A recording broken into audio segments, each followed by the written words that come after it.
පොකුණ ඉස්සරහා. මේ පිම්බිමට ඔයගලන්ට ඇතුල් වෙන්න පුළුවන්. මීන්තලේ පහු කරගෙන යනකොට දඹුල්ල පාරේ ඉදිරියටම යන විට පාරේ වම් පස තියෙනවා කළුදිය පොකුණ කියලා ආරණ්‍ය සේනාසනයේ කිත් ගහලා තියෙන පුවරුව. ඔයගලන්ට ඉස්සෙල්ලා පේන්න තිබ්බේ. ඒ පුවරුව ඇතුලෙන් තමයි ඔයගලන්ට යන්න පුළුවන්. ඉතින් ඔයගලන්ට පේන මේ පියගැට පෙර පහු කරගෙන ඉස්සරහටම යද්දින් තමයි ඒ මනරම් කළුදිය පොකුණ ඔයගලන්ට දැක ගන්න පුළුවන්. ගස්ගල් වලින් වට වෙලා තියෙන සුන්දරම සුන්දර පරිසරයක තමයි මේ කළුදිය පොකුණ පිටලා තියෙන්නේ. අනේ ගණන් ගන්න එපා මේ වොයිස් අප් කරද්දී හරකෙක් කෑ ගහනවා අපේ ගෙදර පැත්තේ. ඒකට සොරි වෙන්න ඕනේ. ඉතින් මේ බලන්නකෝ.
දකුණු කෙළවරට වෙන සෑයක්ද හදලා තියෙනවා. ඔයාලට දැන් ඒ සෑය බලා ගන්න පුළුවන්.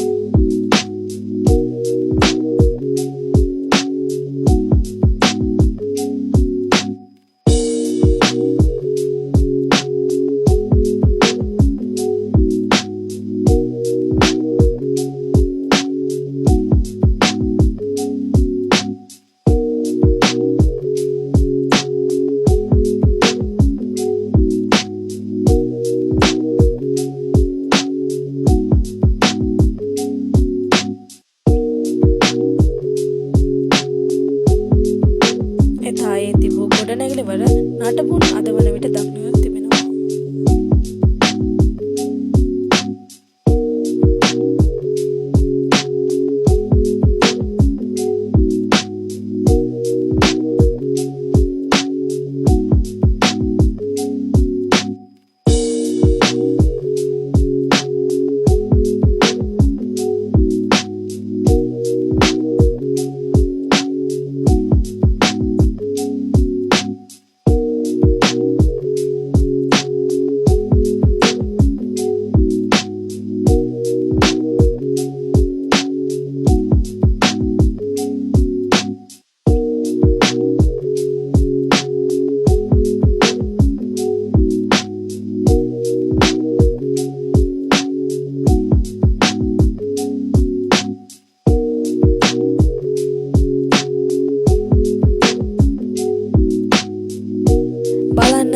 කළුදිය පොකුණේ ඉඳලා බලද්දී වටේ තියෙන ගස් කොළන් කඳු පන්ති ඒ වගේ හැම දෙයක්ම ලස්සනට දකින්න ලැබෙනවා.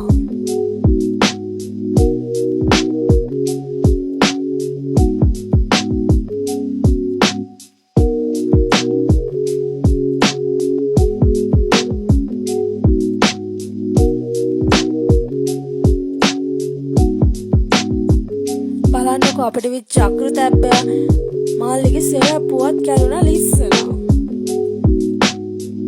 ඉතින් අපි අපි ඒකත් ආයෙ හදාගෙන ආයෙ කළු දීපගුණේ අසිරිය බලන්න ගියා.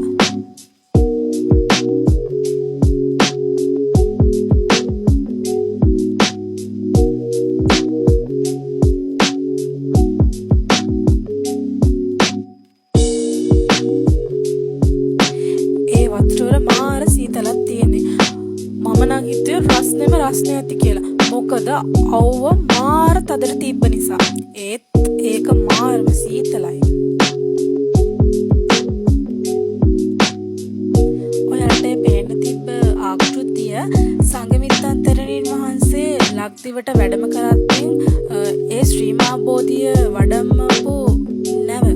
ඒ නැවේ ආකෘතියක් මේ පොකුණේ සැකසුවා කියලා තමයි ජනප්‍රවාදවල කියන්නේ.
ඉස්සර අපි මේ පේන තැනින් නාලක් තියෙනවා.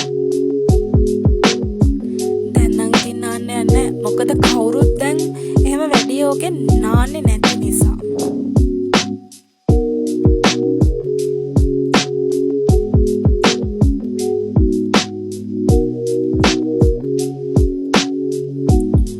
ඔන්න ඉස්සරහ තියෙනවා ගලක් පෙරලිච්ච තැන. එන්න එතනින් මම අවුරුදු 10 දී වගේ වැටුණා. වැටලෙවල ගලත් පෙරළුණා පොකුණ ඇතුළට. මම වැටුණා ඔතන ගලේ වැටිලා ඉවර වෙලා මගේ නිකටත් පැලුණා. මං හිතන්නේ මැහුම් දෙකක්ද කොහෙද දැම්මා හොස්පිටල් ගිහිල්ලා.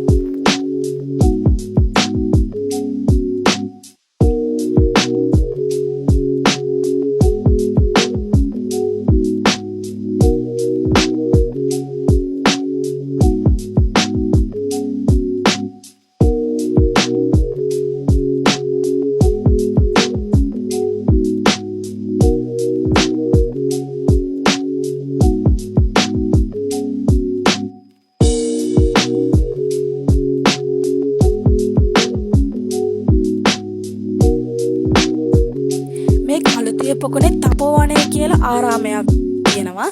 මම මේ පෙන්පු ස්ථානයෙන් තමයි භික්ෂුන් වහන්සේලා පැන් පාදුවන ස්ථානය.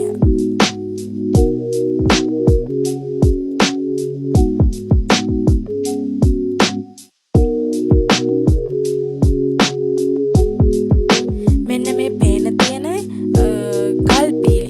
ඒ ගල්පීලි මේ හැම තැනම වගේ ඉදි කරලා තියෙනවා. මොකද මෙතන උඩට වතුර පිරෙන වතුර ඔය ගල් පීලි වලින් ආයෙත් මේ වැටෙනවා කළු දීපුකට.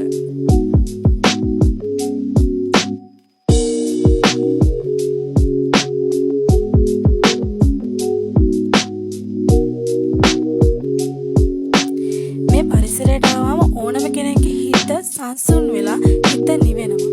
මොකද ඒ තරම් නිස්කලංක භාවයක් තමයි මේ පරිසරයේ දකින්න තියෙන්නේ.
පොකුණුකුත් පේන්න තිබ්බ එතන. ඒ පොකුණ නම් ජරා වලින් හැඩි වෙලා තමයි තිබ්බේ. ඊයේ මේ වැස්ස හින්දා ඒක පිරීලා තිබ්බේ. මෙතන ලෙනක් තියෙනවා. ඒ ලෙනට අපිට යන්න බැරි වුණා. මොකද එතන වතුර පිරීලා තිබ්බ හින්දා ඒ රෙයිල් එස්සෙයි වැටෙයි කියලා බයට තමයි අපි ඒකට ගියේ නැත්තේ. ඉතින් අපි ඔතනින් අපේ vlog එක ඉවර වෙනවා. මොකද අපි දැන් යන්න හදන්නේ මෙතනින් යන්න තියෙන්නේ තපෝවනේ පන්සලට. තපෝවනේ පන්සලට ඔතනින් බැහැලා තමයි යන්න තියෙන්නේ. අපිට පාර ඉස්සරහිනුත් එන්න පුළුවන්. ඒත් අපි ඔතනින් තමයි ගියේ. මායි මල්ලි ඔතන ඉඳගෙන හිටගෙන පොඩ්ඩක් කල්පනා කරා ඔතනින් යනවද නැද්ද කියලා. මොකද කැලෑව වැඩි හින්දා ඔතන රිලව් ගොඩක් හිටිය හින්දා. ඒ වුණාට අපි ඔතනින් තමයි ගියෙත්.